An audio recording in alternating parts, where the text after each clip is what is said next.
መጽሐፍ እንደሚል በሶስተኛው ቀን ተነሳ።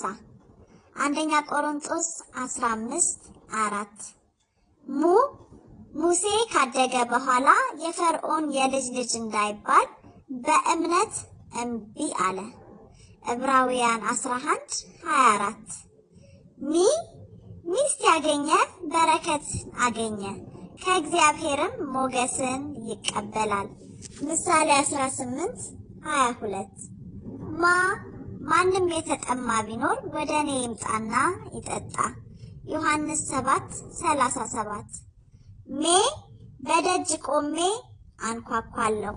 ማንም ድምፄን ቢሰማ ደጁንም ቢከፍትልኝ ወደ እርሱ እገባለሁ፣ ከእርሱም ጋር እራት እበላለሁ፣ እርሱም ከእኔ ጋር ይበላል።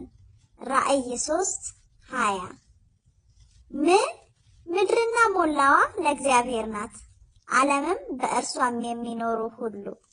መዝሙር 24:1 ሞት ሆይ መውጊያህ የት አለ? ሲኦል ሆይ ድል መንሳትህ የት አለ? አንደኛ ቆሮንቶስ 15:55